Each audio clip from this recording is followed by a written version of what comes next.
All right, so let's play ball. The first note of the whole piece is middle C. You can see it has that little line through it, and it's right above bass clef. So that's middle C. So down here where it says 1 on blank, you can put 1 on C. Remember, left hand, finger number 1 is always your thumb on either hand, so your thumb's going to go on C. And then for right hand, you got to look over a little bit to figure out where your right hand goes. The second line up in treble clef is always going to be a G, the second line up. Remember, because we also call treble clef G clef, and this little spiral in the middle of the clef kind of shows you where that G line is, second line up. So first note for your right hand is going to be finger number 3 on blank, and you can fill that in with a G. So 1 on C, and then for your right hand, 3 on G. New note in this piece is that B up top. And remember, B balances on top of bass clef. B balances on bass clef. So that guy right there, right above the staff, that's going to be B. So it looks like this. Finger number 1 on C. Finger number 3, that's your middle finger, on G. G is always the second one up. You find the 3 black keys. G is the second. So your thumbs end up on C and E. You're going to skip over D. There's only one note in between your thumbs, though. So like this. And then the piece sounds like this.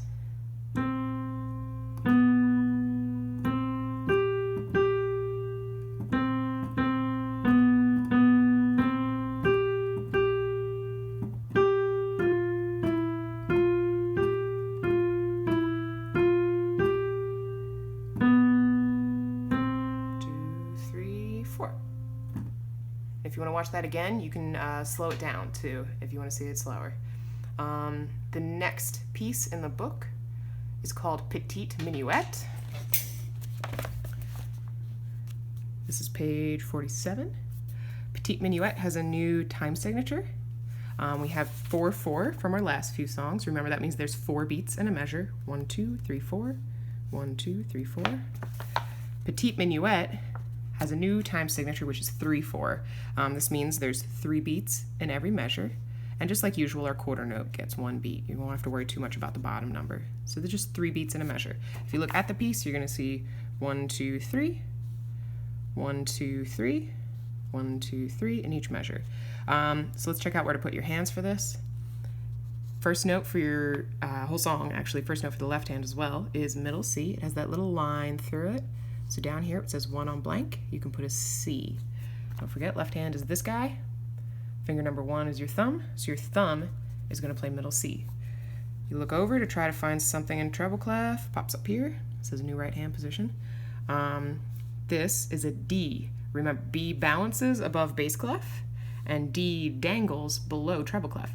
So you're going to play a D. That's your first note. 1 on blank, you're going to put D there. Finger number 1 of your right hand is going to go on D.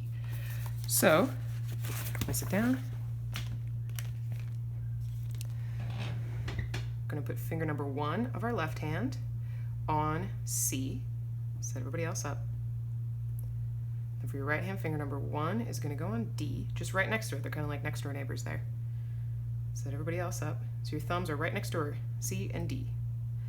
And the song sounds like this.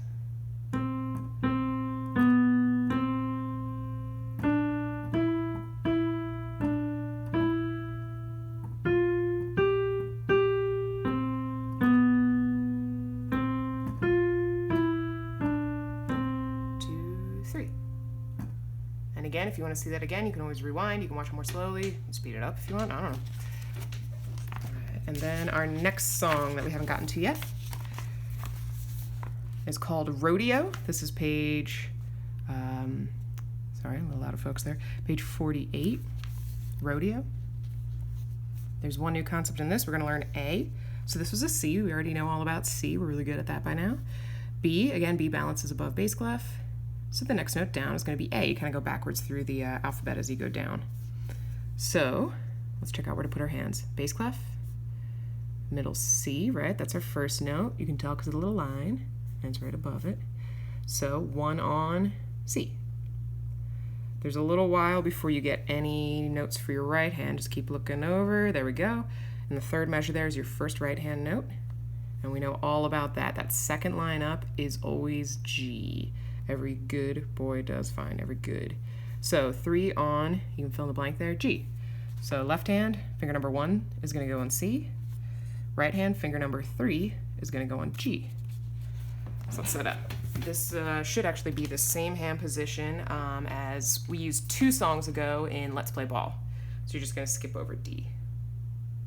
So thumbs on C, thumbs on E, and it'll look like this. And the song sounds like this.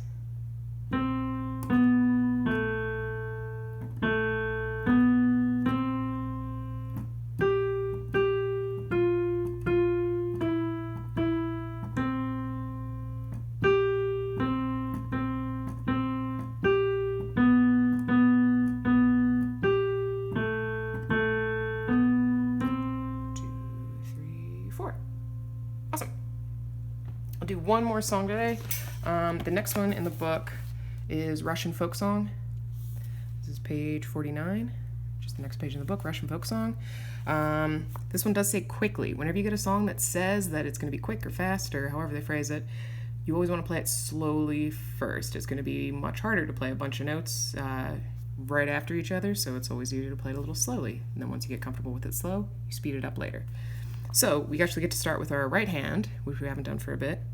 It says 3 on blank. So this note right here, if you remember, every good boy does fine. Those are the lines in treble clef. This is the first note of that, E for every. So 3 on E. That's this hand, this finger, it's going on E. And then we look over. This is our first left hand note. Remember this guy, we're not starting on C for once. This is going to be a B, right? B balances on top of bass clef. That's bass clef, and that's a B. 1 on B. So this is your thumb for your left hand, and it's going to go on B. So that first note of the piece is for your right hand, finger number 3. Going to go right on E. Left hand, finger number 1 is going to go on B. You set up like that. And then when you're playing it slowly, this is how you start. It's going to sound like this.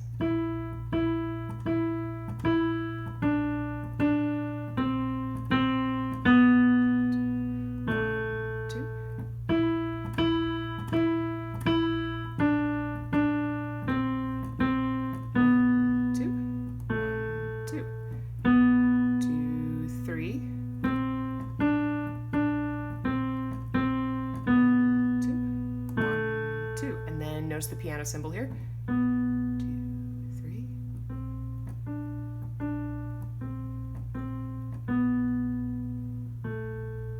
All right, and that's the whole thing. If you want to speed it up over time, once you get good at that tempo, you can try it like this.